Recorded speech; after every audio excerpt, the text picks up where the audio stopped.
Olá!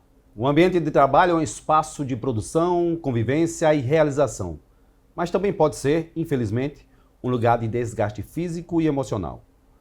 Questões como direitos trabalhistas, assédio moral, adoecimento mental e lesões psicossomáticas estão cada vez mais presentes na realidade de trabalhadores e trabalhadoras em todo o país. Por isso, é fundamental conhecer as leis que protegem o trabalhador, saber como agir em casos de violação e entender o papel da prevenção e do diálogo dentro das empresas. No Em Discussão de hoje, vamos conversar com o advogado Rodrigo Dalboni, especialista em direito do trabalho, para esclarecer dúvidas, falar sobre direitos garantidos por lei e as formas de promover um ambiente de trabalho mais saudável e humano. Então, Rodrigo, seja bem-vindo ao Em Discussão, prazer recebê-lo. Muito obrigado pela atenção, pelo convite e desse tema que é de grande relevância para a sociedade brasileira nesse momento que nós estamos passando. Rodrigo, para a gente começar, quais são os direitos trabalhistas básicos que todo trabalhador precisa conhecer? Veja bem, Marcos, por incrível que pareça, nós ainda temos um cenário de trabalhadores que desconhecem os direitos próprios, direitos dos trabalhadores, né? Mas basicamente, o direito basilar do trabalhador é de ter a carteira de trabalho anotada, ou seja, de ter aquele trabalho reconhecido. E com esse trabalho reconhecido, né, com a carteira anotada pela CLT, com as regras da CLT, esse trabalhador ele acaba tendo uma série de outros direitos, né, que vêm em comboio à anotação da carteira, como uma jornada de trabalho definida de 44 horas semanais, né, que muitas vezes passam, direito a adicional de insalubridade, o trabalhador tem direito ao auxílio alimentação e ao auxílio transporte também, tem direito a ser recolhido o INSS, ao FGTS, e, claro, de ter a anotação da carteira de trabalho para que ele tenha acesso a todos esses direitos. Então, esses são os direitos básicos do trabalhador. E quais são as principais situações de violação dos direitos que chegam com mais frequência aos escritórios de advocacia e, consequentemente, aos tribunais? Marcos, por incrível que pareça, ainda nós temos um número muito grande de trabalhadores que não têm a carteira de trabalho anotada e que, por muitas vezes, por incrível que pareça, nós temos trabalhos que são similares, análogos à situação de escravatura mesmo.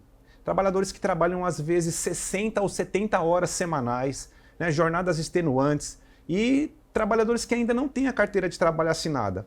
E mesmo aqueles, Marcos, que têm a carteira de trabalho anotada, que são trabalhadores, às vezes, de empresas grandes, o maior número é ainda com relação à jornada de trabalho, horas extras extremamente excedentes, né?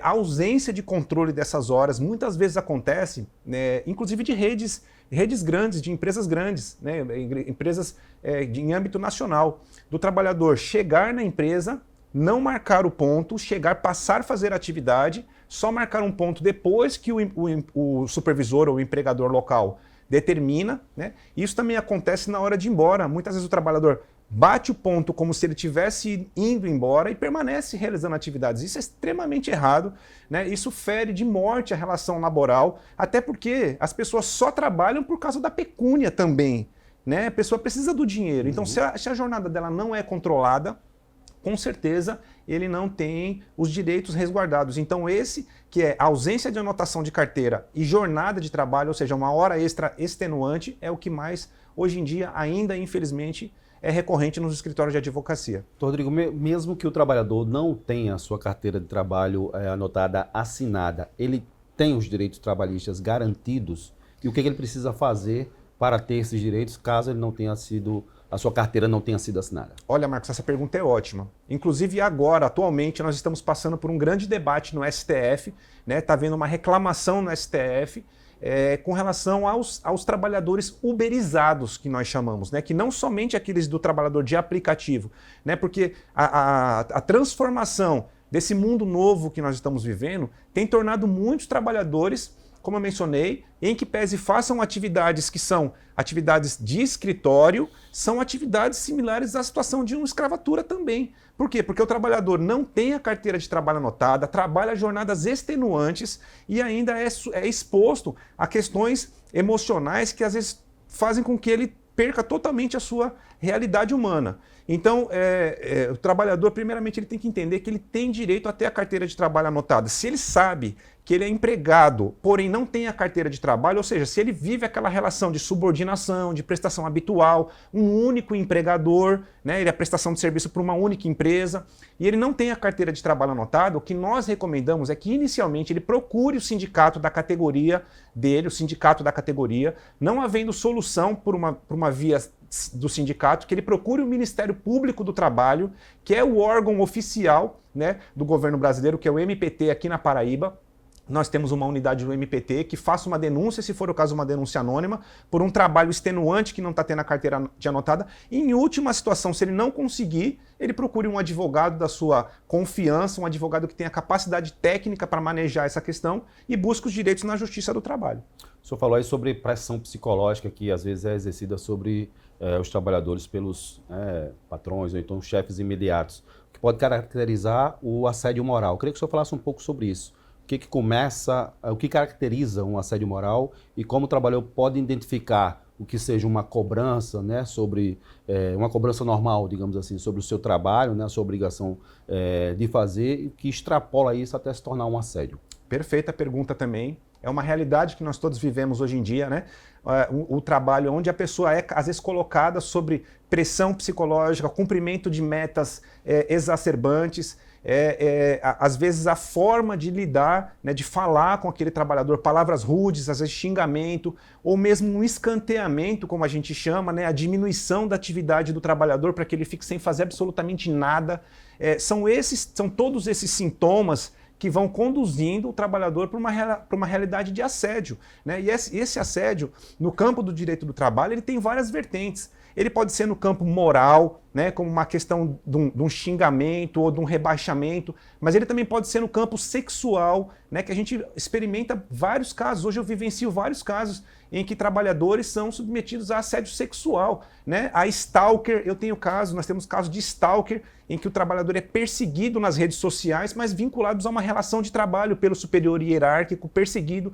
Então, quando o trabalhador ele identifica que ele está vivenciando essa questão, ou de que algo está fugindo do normal, as palavras rudes, uma diminuição, ou mesmo um escanteamento, ou mesmo alguma questão que fuja excesso de trabalho, ele tem que buscar inicialmente os canais da própria empresa, né, que normalmente a empresa tem ombudsman ou um local de falha aqui do próprio empregado, e caso dentro da empresa mesmo ele não consiga a solução, novamente ele tem que buscar apoio aos órgãos de defesa do trabalhador, que no caso é o sindicato ou o Ministério Público do Trabalho e, claro, a Justiça do Trabalho. E também tem uma outra vertente hoje em dia, Marcos, que até então as doenças psicossomáticas elas não eram muito tratadas no campo do direito do trabalho, até porque doença trabalhadora era só a lesão física, né, o esforço repetitivo e tal.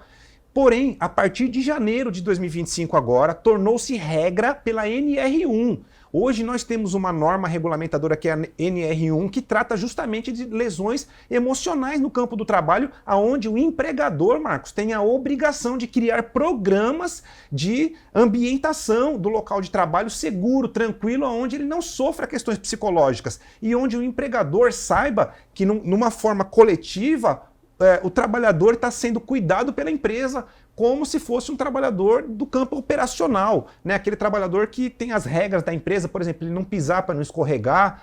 Dentro da empresa também devem, hoje em dia, ter psicólogos, né? Pessoas olhando para questões emocionais dos trabalhadores. E caso as empresas não implementem, né, o Ministério Público, inclusive o Ministério do Trabalho, por seus auditores, estão fazendo fiscalizações nas empresas e nós orientamos as empresas que implementem, né, os PCMSOs vinculados a questões psicológicas, sim, todas as empresas. Ótimo. Doutor Rodrigo, para a gente fechar esse primeiro bloco, o mundo vem passando por transformações e as relações de trabalho acompanham também essas transformações e nos últimos tempos de forma até muito acelerada. Então a gente tem hoje uma espécie de home office, a gente tem os contratos temporários, a legislação que foi atualizada. Eu queria que o senhor falasse rapidamente sobre as principais mudanças mais significativas na legislação a respeito dessas transformações. Perfeito. Nós tivemos também em 2017 a reforma trabalhista, né, que tentou fazer umas equalizações, tentou fazer alguns ajustes, e na época da pandemia também, né, nós em 2020 e 2022 tivemos 2 implementações de mudança legislativa que impactaram frontalmente na questão do home office, né, para definir quais são as regras no home office, de quem é a responsabilidade pelos equipamentos, pelo custeio da energia elétrica.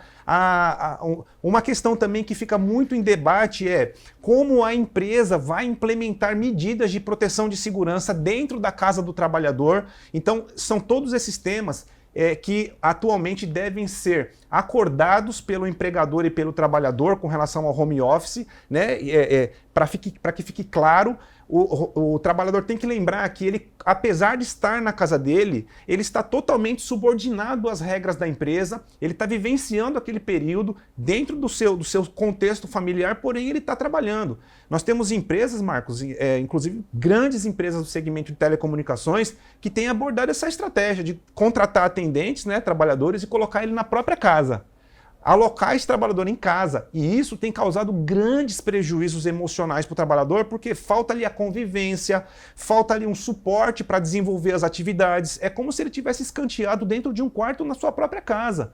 Então, realmente, nós estamos passando por novos paradigmas no direito do trabalho, nas relações do trabalho, e que o trabalhador tem que estar muito atento, muito antenado, em especial com aquilo que o fere, né? Se a relação do trabalho está ferindo esse trabalhador, algo não está confluente. Então, o trabalhador tem que estar atento a essas mudanças, as novas vertentes do direito do trabalho, inclusive com o trabalho temporário, né? Que nós tivemos um elastecimento do prazo para poder permanecer temporário nas empresas e uma ampliação de possibilidades, porque o trabalho temporário, até então, ele tinha uma regra pré-definida do tempo, da temporarização, em que esse trabalhador podia ficar sendo contratado e descontratado dentro do mesmo período, e, claro, o tipo da utilização desse trabalhador, porque ele tem uma atividade muito específica, porém, com alterações legislativas, esse trabalhador temporário passa a poder fazer outras atividades dentro do campo da empresa, e o trabalhador tem que estar muito atento sobre aquelas regras específicas que estão sendo implementadas para ele. Perfeito.